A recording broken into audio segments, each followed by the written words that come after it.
Paranormal Karen, she's so spooky. Paranormal Karen, funny too. Paranormal Karen, she's so spooky. Oh, and did I mention she's funny too? Yeah, cha-cha-cha. Everybody, welcome to Paranormal Karen Part 2 with Jessa Reed. We are talking about transurfing. How did I forget the word already? Transurfing manifestation? Reality transurfing. Reality transurfing. And listen, if you are a new listener, this is big and it goes deep, and you need to listen to last week to understand where we're coming from. And if you can listen to even before that, the Jessa Reed episode, that'd be great. Thanks, everybody. Quick out of the way. If you can give me a 5-star review, that'd be great. April 5th, you'll see me at a theater outside Chicago. I'm going to get that information for you because it's only the end of February or the beginning of March. Let's do it. Let's pick it up. We are on Rule 7 of Transurfing Reality. It was nice to see you again. Yeah. God, I feel like I was just here. All right, everybody. Number 7, current of variations. Okay, let's see what we got. This one's long. You want it or you want me to read it? It's pretty long. Or you want to read it?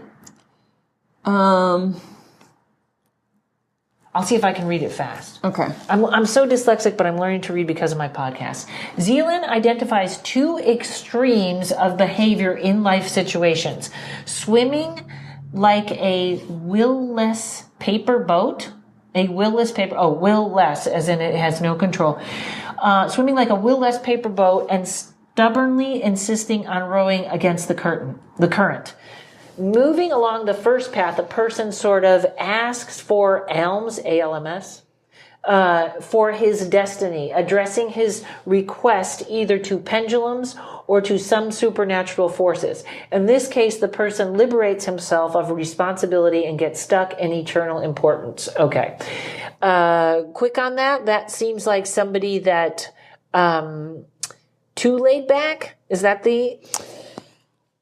Moving along the path, a person with a sort of false asks for alms, A-L-M-S, I don't know what that word is, for his destiny, addressing his requests either to pendulums or to some supernatural force. I want to say that's God. I want to say that's deferring your own power to asking for alms.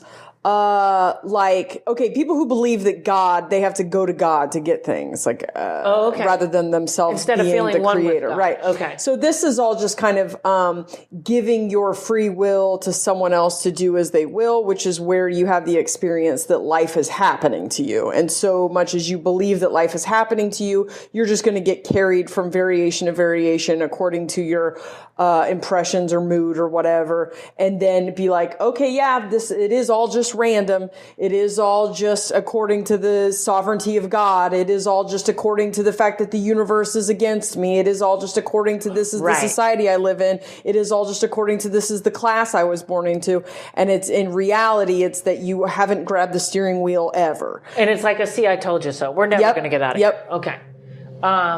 If a person does not like the role of the requester, he can choose a second way, to take the role of the offender. That is, to express dissatisfaction with the world and demand something like he is entitled to have it. Oh, do I know those people? Mm-hmm. He can, and these are people, and I'm going to use a really weird example, but I know a woman who thinks everyone should pay for her. And I know people like that. Yeah, and it's not just dates or, you know what I mean? Yeah. Okay. He can also take the role of the warrior and turn his life into a continuous struggle with pendulums and equilibrium forces trying to change the whole world. Too big, too much. You can't control it. From the transurfing point of view, of all ways seem completely absurd. Transurfing offers a whole new way. Do not ask, do not demand, do not fight, but just go and take it, i.e., to express your pure intention. Designate the goal and start taking steps towards the goal. The current of variations, which is the title of number 7, usually occurs along the path of least resistance. The space of variation contains the infinite variety variety of realities, but it is more likely that the optimal and least energy demanding variation will be realized. Okay. Me, again, we're going back to the old thing, me wanting a show. I can yell at everybody. I can say they don't like women. I can blah, blah, blah, blah, blah.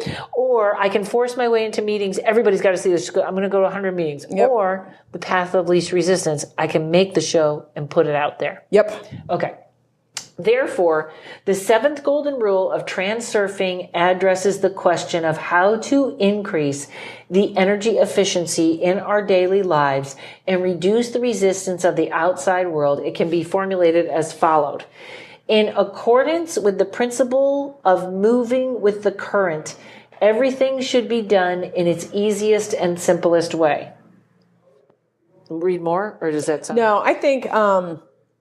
one of the things that I listened to today where I was talking about the money one is that, and this is something that I talked about, when you take something from the back burner and put it to the front burner. And then I don't believe that you can manifest anything that you could have done yourself in the physical reality. So you want to make a TV show, then put that on the front burner, that's something that going to get done. And then take steps as if there was no reason to believe that you weren't going to get it done. So if you need to get that apartment, right? You put that there and then you would take steps. What are the steps that you would take? You would shop for an apartment. Read, yeah. Exactly. So what are the steps that you would take? Find out what the process is for getting a show done. Get your treatment made. Read books about how these things work. Ask other people who make shows. And then have that person that you know that writes for TV, have them come meet you for lunch and talk to them and talk like a person who's going to make a show. Talk like a person who belongs in that seat, who belongs in those places. And so that's what the one that was talking about money is. If you go to expensive shops and feel like this is a thing that is for other people and you feel uncomfortable, you have not yet given yourself permission to experience that life. And that is something that I baby stepped because I was extremely poverty mentality. I had a lot of poverty mentality to overwrite. And I feel like that, and here's a weird thing, and this would be because I would walk in and see say you said Versace bag. Yeah. I have no interest in a Versace bag. Same. But it's because it may not be, I may be thinking, I wouldn't pay that much for a bag. So I've put a value on it. Yes. So it's not, I don't like that bag, so I wouldn't carry it. Exactly. It's, motorcycle, sorry guys. If I don't like that motorcycle. So in other words, it's, this is above me, this is below me, not I like that, I don't like that. I might like a bag at the dollar store. That doesn't, I do this all the time. I'll buy shit at the dollar store I don't need, but it's $1. It's poor people shit is what I call that. Right. So this was mentioned in that, but this is alien school stuff and stuff that I learned with my husband who helped me deprogram from poverty mentality. So on a lot of things, nicer things, more expensive things are nicer. They have better benefits. They might last longer. And those benefits make you feel better. That's so money should never be the reason that you don't buy something. So I stopped looking at, when I became aware of food and what's in food and the effect that it has on us, I stopped looking at price tags. When I am at the grocery store, I am not looking at price tags. I only look at ingredients. Mm-hmm. And my mom, whereas where I got a lot of my poverty mentality, does this like poor people math shit in her head all the time. That's like, well, I like these kettle chips better than the other chips, but they are $3 more a bag, which means that I'm spending an extra $12 a month on chips, and that's poor people math. And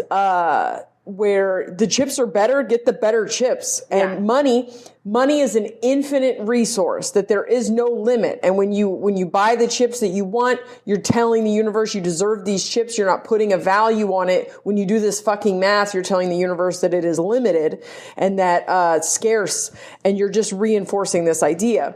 Jackie Cation said that to me once, and it was so funny. I do that with clothes. I have nice clothes that I'm saving for what event? I have no idea. Yep. And but Jackie Cation once, I had hurt my back, and I was getting a massager, and I was like, "Well, this one's less." And she goes, "Really? Are you going to rob yourself for $15 of the one you want?" And I was like, "Okay." And then I learned how to do that with bigger and bigger and bigger amounts of money. To where at first it was like, you're gonna let $5 change your decision. To where it's like you're gonna let $500 change your decision. And we changed a lot of of our poverty mentality and like burned out that programming by like going out to $200 fine, like expensive ass dinners. And then you have all this like regret and remorse afterwards.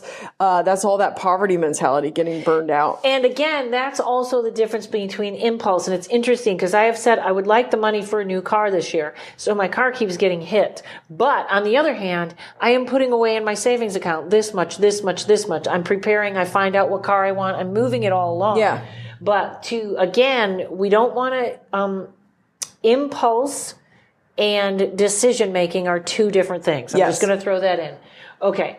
I just want to read this last paragraph because I kind of like it. While gliding the current of variations, you need to calmly accept the possibility deviations from the quote-unquote scenario, but you should also pay attention to the quote-unquote signs. Lines of life are qualitatively, what is that word? This is a hard read. Qualitatively different from each other. Signs warn us because they appear before the transition to another line. Signs create a feeling as if something is not right. The state of a spiritual discomfort is a clear sign. So I want a new car, but somebody pulls up and goes, hey, I'm leaving town. You can get my car this week. It's the one you want. It's $500. And I go, I feel, that's not right. And that somebody's shafting a bad car on me. Do you know what I mean? Does that make sense? Mm-hmm. Instead of going, if I feel that right away, instead of impulsively, I got to get this car now because it's never going to be that cheap and I only have so much money. That's all wrong. I'm still letting that one come into focus a little bit. The right way would be, oh my God, my friend. And seamlessly. I go, seamlessly. Right. Okay. All right. Number 8, intent. Let's see. This one is a little, no, it's not that long. Want me to read it? Sure. Okay. This is intent. Transurfing is like surfing on waves, but surfing from one variation of reality to another. That line right there just explained everything. So if you think you haven't been caught up to this point, I'm going to read it again. Transurfing is like surfing on the waves, but surfing from one variation of reality to another. The transition to the desired sector of the space of variations is realized not only by the desire itself and not only by the thoughts of desire, but the firm attitude or intention. There's the secret right there. It's not just say it, say it, say it. What is your intention? Is your intention, I don't feel good enough? You can say it all you want, that you want that fancy thing, but if you don't feel good enough and you put the poverty thinking, it's not happening. Right. Right? Okay. The intention is the determination to own and act. The intention does not imply thinking if the goal is achievable or not. The intention implies that the goal is defined. The decision to implement has been made, and so the only thing that remains is to act. Zenland defines, that's the author Zenland, or Zealand, divides the concept to intention of two types. The internal intention is the intention to do something by ourselves to influence the world around us by focusing our intention on the process of the movement of the goal. Don't talk about the TV show. Do it. Learn it. This is how you do it. Put it together. Keep moving, right? Yeah. Okay. Maybe that's the external. Is that the external? The internal, to do something by ourselves, to influence the world around us by focusing our intention on the process of our movement to the goal. Let me read the external and then we'll see if it fits. The external intention is the choice of the line of life in the space of variations. This is the green light of the self-realization of variations of reality. It is a focus on how the circumstances align themselves so that the goal realizes itself. Yeah, inner and outer intention I haven't gotten to yet. So he references it, but I don't think I get it yet. It seems like the same thing. I'm going to read one more paragraph real fast and see if it comes up. If the inner intention is the determination to act, the external intention is the determination to own. The external intention arises not as an act of will, but as the consequence of the unity of the soul and mind. Therefore, it is also called pure intent. Okay, So I did create the show that I want. Yeah. And last week someone called me and said, I know someone that works at the Travel Channel. So because my intent, not that it has to be Travel Channel, but because my intent was to do it and I did it, the external forces came and said, we've seen it, we want to, right? In the context of this, I'm not sure because he's mentioned inner and outer several times, and I don't want to comment on that one yet because I don't think I get it. I'll read this last This paragraph, this description is making me more confused, I think, probably.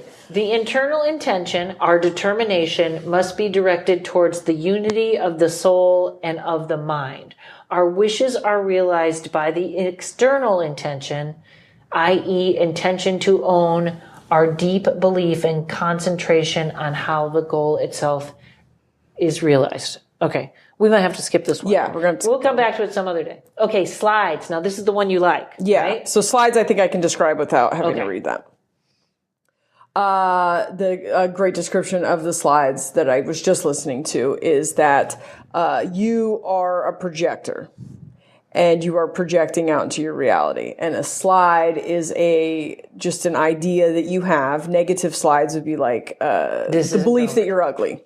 And that slide goes in front of everything you're projecting out. You are the only one experiencing the reality of your slide. And this, a big slide one is that, let's say you believe yourself to be ugly. Well, nobody's thinking about what you look like unless it's a situation in which they want to fuck you. Like, other than that, nobody gives a shit. Unless it's a casting agent or something. But for your average person, the wrinkles that you're thinking about, your saddlebags, the cellulite, nobody else gives a shit. So you are looking at reality through this slide about how unattractive you are, overweight you are. I've dealt with this with weight many times, where my entire life was through this filter of me being overweight. And people's reactions to me, because I'm projecting that onto them, people's reactions to me are that of someone who is reacting to my weight, when in reality they were not. That was a projection that I was putting onto them. A slide that you are unlovable, that you are unwanted, that you are too bossy, that you are too loud, that you are any of these things. You are experiencing reality with that slide affecting everything you see and experience, but it's not happening for anyone else. Okay, and just a quick question on that. So, because when I feel like I'm not dressed correctly, that sometimes was one of them. People will come up and go, what do you, like, I have had people literally kind of attack me, like, why don't you put makeup on? Why don't you do this or that? Yeah, I go on stage and I make fun of it and all the air comes out of it. Yeah. But are you actually attracting people who are going to you're saying no one cares. I feel like sometimes when you're creating that. You're creating that. You're putting that out. So that doesn't mean that you won't get that reaction back because you have created that. But I think this all the time with, like, I breastfed in public constantly until my kids were toddlers. Nobody ever fucking said anything to me. Oh, because there was no, I wasn't, because I just did what I felt like I was supposed to be doing. I wanted someone to say something to me, honestly. I thought, like, this, I'm going to get so many likes out of this Facebook post. Then that might be a dumb example, but just, if that is an insecurity of yours or something that you are thinking about, or even if it's something that you're thinking about, like you expect to be challenged on it, there's a possibility that you're going to get, like, that you're projecting it that hard. But if it's something that you are insecure about, then you're definitely projecting it, and absolutely talking about things on stage takes the power away from them. And also people that, think there's a lot. Have you ever seen someone that really thinks they're beautiful and watch the whole world react to it? Absolutely. And you're like, what?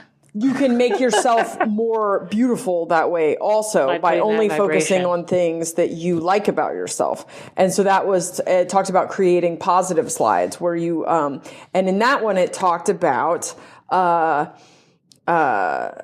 picking things that you would like attributes about yourself that you would like to have, and creating slides out of them and then projecting that out into the universe. And out into the world. And he talked about how if you create a new slide. So let's say you're someone who is lazy. You consider yourself to be lazy, but you want to change that slide. And now you want to be a slide of someone who is driven. This is something that I've done my entire life because I've moved back and forth across the country and got to reinvent myself all the time. So now you want to be someone who's very motivated, and rather than doing this big, like, I'm going to try to get motivated, I'm going to make myself a calendar, I'm going to do all these things, and it just rather be like, boom, change the slide, I am motivated. And you put that out. And he talks about how you could force your personality to assimilate good slides, but that you should pick things that are not so far away from who you actually are. Right. But then also, if you can present them to people who don't already know you, who haven't already got preconceived notions of you, those slides will take easier because people will readily accept that reality about you, and you will readily accept it about yourself. And next thing you know, you're someone who is driven and motivated. And when you see someone that you haven't seen in 10 years, they would be fascinated to know, or your new people would be astonished to know that you used to be lazy. Right. Okay. Speaking of motivated, let's sell something. Fierce, Funny, and Female has won over 10 book awards. And probably while I'm telling you this, it's winning 10 more. As one of the first women to work as a laborer in the Texas oil field, Marty McGibbon set off explosives and staked oil wells before realizing her childhood dream of becoming a successful stand-up comic. Marty introduces readers to a wide range of characters in her life, from sleazy authority figures and crazy Corn Belt cult leaders to Texas oil billionaires to wild-eyed redneck co-workers who robbed banks on their lunch hour. This is the second in Marty's series, and it is one of the most exciting stories. It's the story of a young woman's triumph over adversity and trauma, told with grace, wit, and laugh-out-loud humor. Look for Fierce, Funny, and Female on Amazon.com, author Marty McGibbon.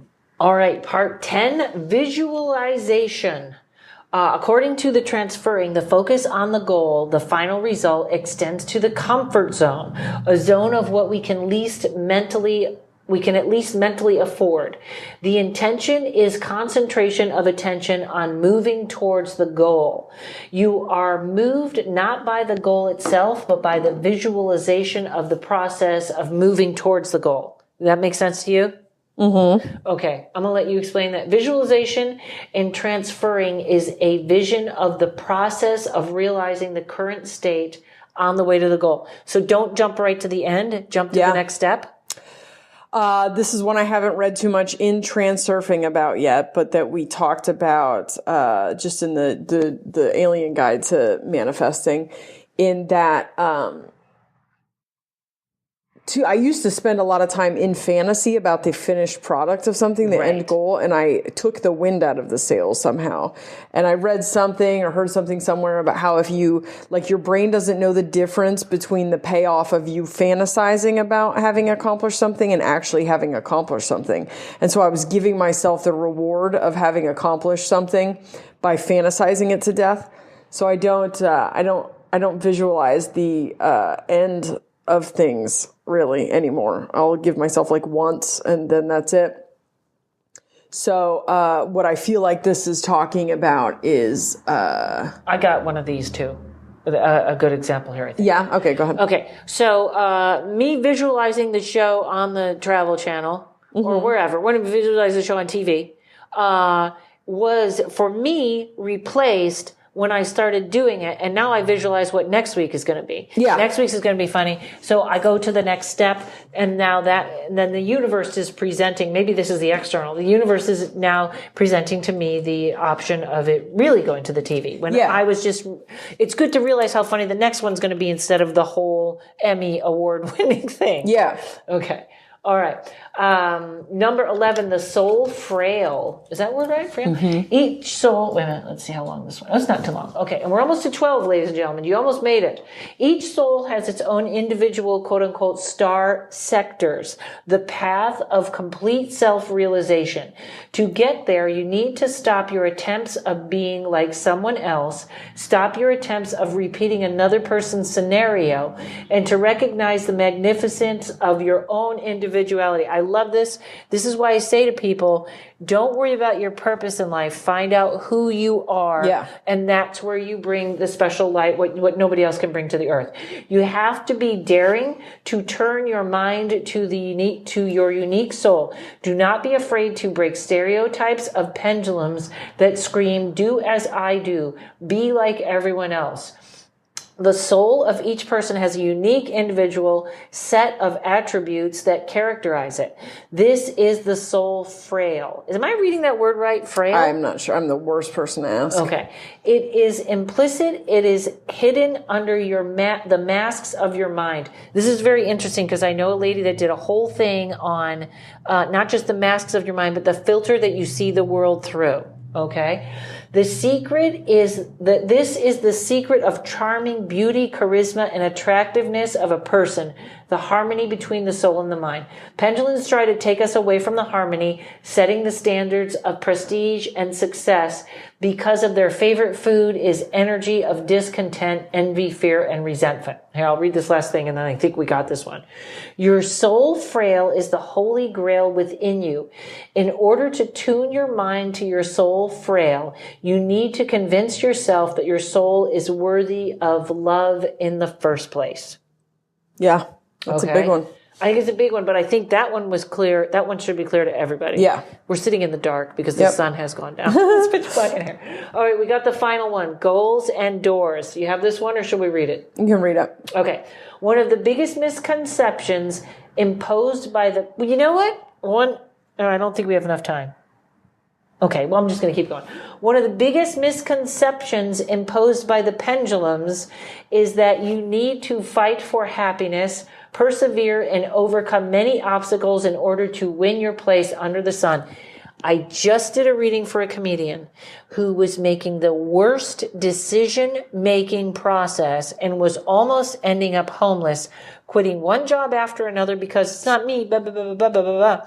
I finally asked her what's going on, and she said, I've heard all the other comics who slept in their car, who da-da-da, all these people that had suffered. This is also what Elizabeth Gilbert talks about in Big Magic. You go ahead and have your drama, suffer, attach to it. We're going to be over here making shit. Yeah. Okay. According to Transurfing, the happiness exists here and now on the current line of life, or it doesn't exist at all. I love that. It's not in the future. It's not in when you get it's not when you get the TV show. It's in the now. Happiness comes during the journey to your goal through your door. The goal is something that gives you real pleasure, something that gives you a feeling of joy, a feeling of a feast of life. Your door is the path towards your goal on which you feel fascinated and inspired. Do we need any more? No. That's it? Yeah. Okay.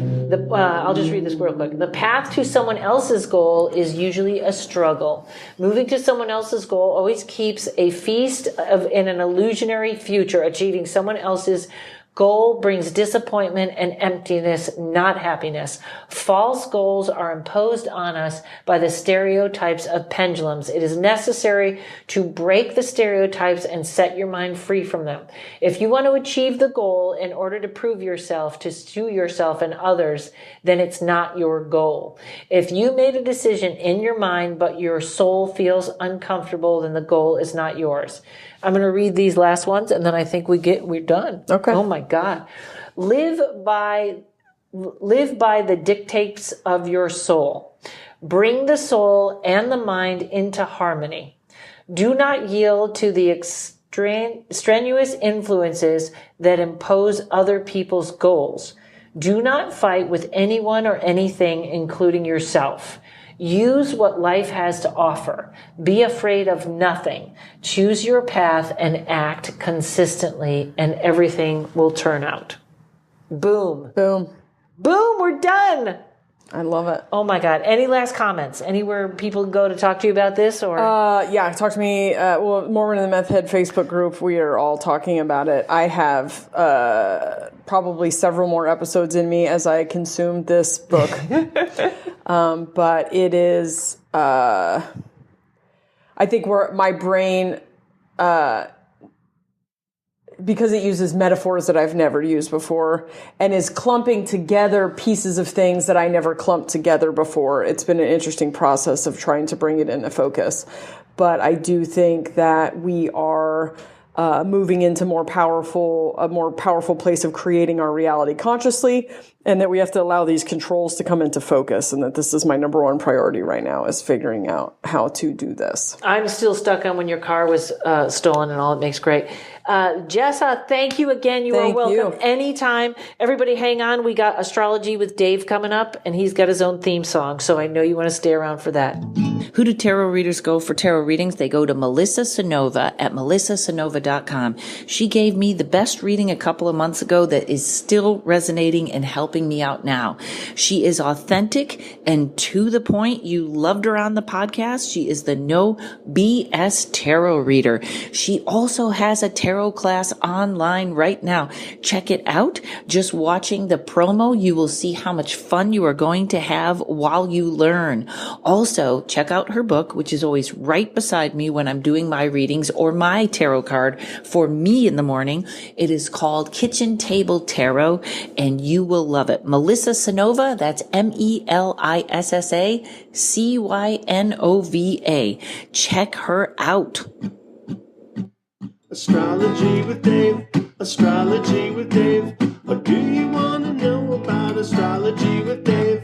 Astrology with Dave, Astrology with Dave. Or do you want to learn about Astrology with Dave? Hey everybody, we are back with Astrology with Dave, because you heard the awesome song. How you doing today, Dave? I'm good. Hi, Karen.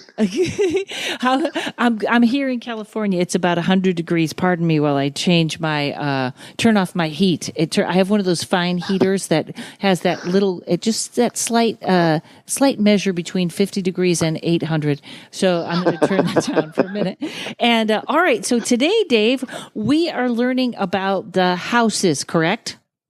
Yeah, we can go over the houses today. Okay. So, and you gave me this great explanation of, okay, so the house is, I said, how does that apply? And you said, tell me when somebody goes to astrology, go from there, goes to an astrologer. Okay. So if someone has a question and they want to get guidance from an astrologer, they'll go to the astrologer and say, okay, so am I going to get this job?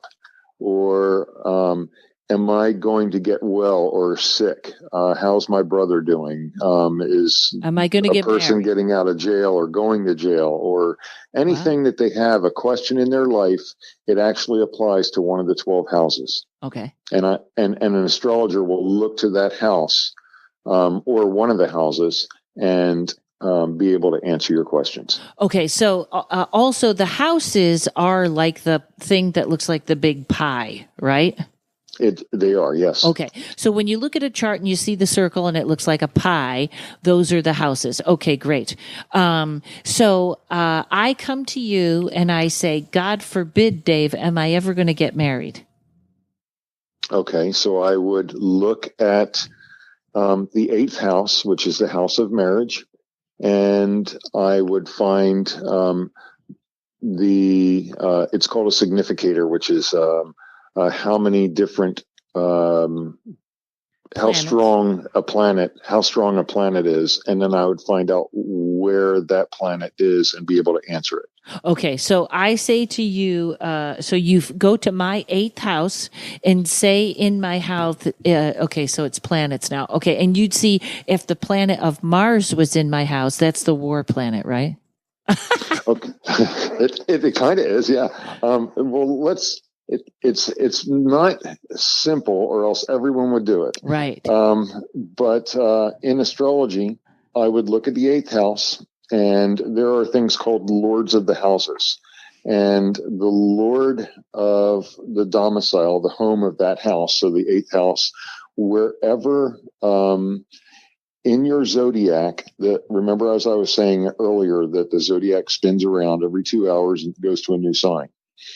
And so I'd find out what sign is in the 8th house, or the 8th house is made up of, and I would find out who the ruler of that sign is. So that would be the lord of the the Lord of that house. Okay, and would that would all assign- have to do with the moment of my birth. It does. Okay. So then I would find out a number of other lords, and I'd come up with a calculation that gives me the planet that I'm looking to find. I'd find where that planet's located, and then go ahead and read from that to be able to answer your question. Okay, great. So it's complex, but no, each house actually will tell you where to go. So the 8th house would be the marriage house. Okay. And if I do want to say, will I have money? That's just a different house. Yes. Money can be in a number of different houses. The 2nd house is your resources, the money, your values. It could be in career. It could also be in inheritances. So in other people's money. So it depends on the question. The question has to be pretty, if it's vague, where am I going to get money from? Well, it could be a number of things. That's not Got it. a good question. So a question would be, am I going to get a raise, or am I going to receive money from inheritance, or, something like that. Perfect. Okay. And what, can you just give us a real quick, like, sort of rundown of what the houses are? Sure. The 1st house is yourself. It's your physical appearance, your body, and awareness. Remember, I was saying that the 1st house is how other people see you. It's the rising sign. If a person asks about themselves for something, we always go to the 1st house and look at the lords in the 1st house, as well as the lords in the others.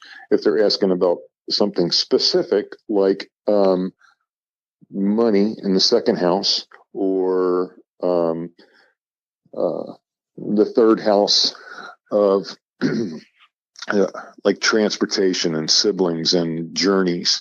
The 4th house is your home, land. The 5th house would be children. The 6th is your health. 7th talks about marriage, relationships, partnerships. The 8th house is joint finances. In it, that also includes, like I said, a inheritance. It's the house of death. The 9th house is religion, philosophy, education, foreign travel, and long journeys. The 10th house is your status, professional career, your reputation. The 11th house talks about social groups and associations and friends. And then the 12th would be things that are hidden or that are in your subconscious mind, or also karmic debts, prison, limitations. So I think that's interesting that prison has a category. It is interesting. I think that people have been prisoners for years. I know. But it's funny. And I wonder if that actually has some interpretation, like a prisoner of what, or a prisoner, you know what I mean? But that's very interesting that you can kind of have a baby and go, whoa, going to end up in prison. Well, it's the 12th house isn't so much, am I going to prison? It's people who are already there. So it's the house of the incarcerated. So it's not, am I going to get locked up? Or so if you wanted to know if someone's okay there, or if they're getting out soon, or something like that, then I would go to the 12th house. If you wanted to know, am I going to jail because of this, then it would be a different house. Okay, got it. All right. Wow. Okay, so that's perfect. So that's what we got to find on your birth chart. Okay, wonderful. I just learned what the houses are, and I learned that I'm probably never going to own any other house except those ones that you just told me about. Well, let's not do the 12. But All right, Dave, that's perfect. All right, next time we're going to find out more about the houses or something. Actually, I'll find the house where I need to know if I'm going to buy a house. All right, we can do that. Thanks, everybody. This is if you could leave me 5 stars. I forget how to do my outtakes. If you guys can leave me 5 stars wherever you listen, that would help out a lot. Tune in next week. Tell your friends. Send me your conspiracy theories, your ghost stories. I want to hear from you at paranormalkaren@gmail.com. You can go to my website, paranormalkaren.com or karenrontowski.com. Book a reading. Check out my comedy. Do whatever you can. Thanks, everybody. We'll see you next week.